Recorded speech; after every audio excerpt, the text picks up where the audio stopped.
Hello மக்களே, welcome to the channel. எல்லோரும் எப்படி இருக்கீங்க? இன்றைக்கி நம்ம பார்க்க போகிறது ஆடி மாத ஸ்பெஷல் கூழ் தான், ராகி கூழ். இது வந்து நம்ம ஆடி மாதம் மட்டும்தான் சாப்பிடணும் இல்லை, நீங்கள் பிரேக்ஃபாஸ்ட்டாக கூட எடுத்துக்கலாம். நல்லா வெயிட் லாஸ் ஆகும், ரொம்ப ஹெல்த் பாடிக்கு. வாங்க எப்படி செய்கிறதுன்னு பார்த்துருவோம். ஃபஸ்ட்டு இந்த மாதிரி பெரிய பாத்திரமாக ஒன்று எடுத்துக்கோங்க. அதில் வந்து 3 கப் தண்ணி ஆட் பண்ணிக்கலாம். தண்ணி இந்த மாதிரி கொதிச்சு வரும்போது நீங்கள் வந்து உப்பு ஆட் பண்ணிக்கோங்க. இது தேவையான உப்பு ஆட் பண்ணிவிட்டு, இது வந்து 1/2 கப் ராகி மாவு தண்ணி ஊற்றிட்டு நல்லா கட்டி இல்லாமல் நல்லா ஃபைனாக கரைச்சி எடுத்துக்கோங்க. இது வந்து நம்ம தண்ணி கொஞ்சம் எக்ஸ்ட்ரா சேர்த்து ரொம்ப நேரம் கொதிக்க வைக்க போகிறோம். இந்த மாதிரி தண்ணி கொதிக்கிற ஸ்டேஜில் வந்து நீங்கள் ஊற்றிட்டு, இந்த குண்டாவில் நீங்கள் மறுபடியும் தண்ணி லைட்டாக ஊற்றிட்டு அலசி ஊற்றிக்கலாம். இப்போ வந்து நீங்கள் கைவிடாமல் கிளறிக்கிட்டே இருக்கணும், இல்லைனா அடிப்பிடிச்சிரும். நீங்கள் அப்பப்போ மிக்ஸ் பண்ணிக்கிட்டே இருங்க கண்டினியூஸாக. இது வந்து நம்ம தண்ணி எக்ஸ்ட்ரா ஊற்றிட்டு நல்லா கொதிக்க வைக்கும்போது அந்த ராஸ்மல் போயிட்டு ஒரு மாதிரி கரிச்ச மாதிரி இருக்கும். நம்ம டக்குன்னு ஆஃப் பண்ணிட்டோம்னா கொஞ்ச நேரத்துலேயே.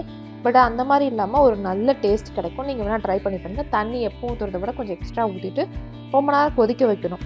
அந்த மாதிரி கொதிக்க வைக்கும்போது நல்லா திக்காயிட்டு வரும். நம்ம தண்ணி நிறையா ஊற்றணும், பட் இப்போ பாருங்கள் நல்லா திக்காயிட்டு இருக்குது. இந்த மாதிரி ஸ்டேஜில் வந்து நீங்கள் என்னென்ன ஆட் பண்ணிக்கலாம் அப்படின்னா, பச்சை மிளகாய் நீங்கள் குட்டி குட்டியாக கட் பண்ணி ஆட் பண்ணிக்கலாம், இல்லை நீளமாக கட் பண்ணி ஆட் பண்ணிக்கலாம். இதில் சின்ன வெங்காயம் இல்லைனா பெரிய வெங்காயம் எது வேணுமோ உங்களுக்கு ஆட் பண்ணிக்கலாம். நான் 1 வெங்காயம் ஆட் பண்ணியிருக்கேன், 2 பச்சை மிளகாய் ஆட் பண்ணியிருக்கேன். இது கூடவே கருவேப்பிலை, கொத்தமல்லி இந்த மாதிரி நீங்கள் எது வேணால் ஆட் பண்ணிக்கலாம். அதெல்லாம் உங்கள் விருப்பம் தான். ஆட் பண்ணிவிட்டு, அதாவது நீங்கள் ஆட் பண்ணும்போது நீங்கள் ஸ்டவ் ஆஃப் பண்ணிடணும். இதை உள்ளே போட்ட உடனே ஸ்டவ் ஆஃப் பண்ணிவிட்டு மிக்ஸ் பண்ணி விட்டுருங்க. அந்த சூட்லேயே வந்து இந்த வெங்காயம், பச்சை மிளகாய், போடுற கொத்தமல்லி, கருவேப்பிலை இதெல்லாம் வந்து நல்லா குக் ஆகிடும். இது வந்து ஃபுல்லாக ஆற விட்டுருங்க. இப்போ நல்லா ஆவி பறந்துட்டுருக்கு. இது வந்து ஃபுல்லாக ஆறி இந்த மாதிரி வரும். அதாவது நம்ம தொட்டு பார்க்கும்போது வெதுவெதுப்பாக இருக்கணும். அந்த ஸ்டேஜில் வந்து நீங்கள் உங்களுக்கு தேவைப்பட்டுச்சு அப்படின்னா, உங்களுக்கு விருப்பம் இருந்துச்சு அப்படின்னா நீங்கள் வந்து தயிர் ஆட் பண்ணிக்கலாம். எனக்கு கொஞ்சமாக தயிர் ஆட் பண்ணி செய்கிறது பிடிக்கும்.